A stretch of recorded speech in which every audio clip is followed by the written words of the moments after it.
আজ যে কষ্ট এড়াচ্ছ, কাল সেই কষ্ট কিন্তু তোমাকে ছাড়বে না। ডোপামিনের এই নীরব নেশাই তোমাকে ধীরে ধীরে ঘুম পাড়িয়ে দিচ্ছে। তুমি কিন্তু অলস নয়, আসলে তুমি ডোপামিনে ডুবে আছো। ডোপামিন, ডোপামিন কি এই ডোপামিন? চলো আজকে ডোপামিন নিয়ে জেনে নিই কিছু কথা।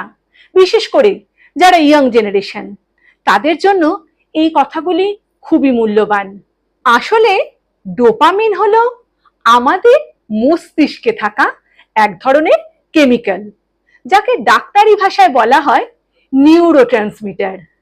আমাদের মস্তিষ্ক যখন খুশিতে থাকে তখন ডোপামিন ক্ষরণ হয়, অথবা বলতে পারো ডোপামিন ক্ষরণ হলে আমাদের মস্তিষ্ক অর্থাৎ মন খুশিতে থাকে।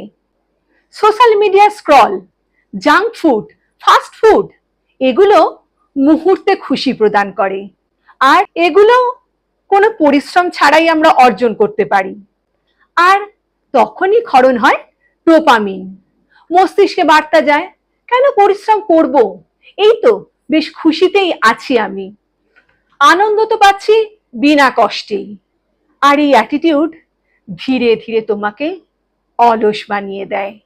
আর দৈনন্দিন জীবনে এর ফলাফল, পড়তে তো বসলে মন বসে না, কাজ শুরু করতে দেরি হয়ে যায়, ছোট কাজও পাহাড় সমান মনে হয়, বড় বড় লক্ষ্যগুলো ধীরে ধীরে অপ্রয়োজনীয় লাগে।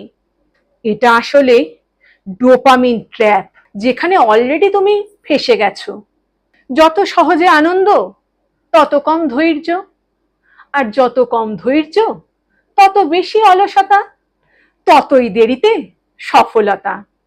কিন্তু একটা সত্যি কথা কি জানো তো, সফল মানুষেরা তারা ডোপামিনকে বন্ধ করে না, তারা ডোপামিনকে দেরি করায়। কিভাবে? তারা আগে পরিশ্রম করে, মেনে চলে ডিসিপ্লিন। একটা নিয়মানুবর্তী লাইফ তোমাকে বদলে দিতে পারে। তারা আগে কষ্ট করে, তারপর স্ক্রল করে, অর্থাৎ পরে আনন্দ করে। তারা এই নীতিতেই বিশ্বাসী। তারা মানে আগে ডিসিপ্লিন, তারপরে ডোপামিন। তাহলে তুমি কিভাবে এই ট্র্যাপ থেকে বেরোতে পারো, কিভাবে পেতে পারো এই সমস্যা থেকে মুক্তি?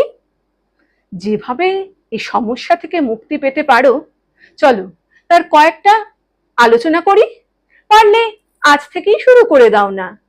প্রতিদিন সকালে ঘুম থেকে ওঠা থেকে 30 মিনিট ফোনে হাত দিও না। নিজের কাজ সারো প্রথমে। নিয়ম করে প্রতিদিন সকালেই শরীর চর্চা করো। কাজ শেষ হলে নিজেকে ছোট ছোট রিওয়ার্ড দাও। তোমার পড়াশোনা বা দৈনন্দিন কাজকেই ছোট ছোট টাস্কে ভেঙে নাও। তখন বিশাল পাহাড়ের মতো কাজও ছোট ছোট ভাবে ভেঙে নিলে অনেকটা সহজ মনে হবে। আর সহজ মনে হলে কাজ করার উদ্যমও পাবে। সপ্তাহে অন্তত একদিন লো ডোপামিন ডে রাখো। সেদিনকে ফোনটাকে একটু না হয় দূরেই সরিয়ে রাখলে অন্যান্য 8-5টা দিনের তুলনায়। মনে রেখো বন্ধু, বিনা কষ্টের যে ডোপামিন আজ তোমাকে খুশি করছে, কাল সেই ডোপামিনই তোমাকে পিছিয়ে দেবে আর 5 জনের তুলনায়। আজ যে কষ্ট এড়াচ্ছ, কাল সেই কষ্ট কিন্তু তোমাকে ছাড়বে না। আর নিজের জীবন যদি সত্যি বদলাতে চাও, তাহলে তুমিই বলো কোনটা বেছে নেবে, আগে ডিসিপ্লিন নাকি ডোপামিন?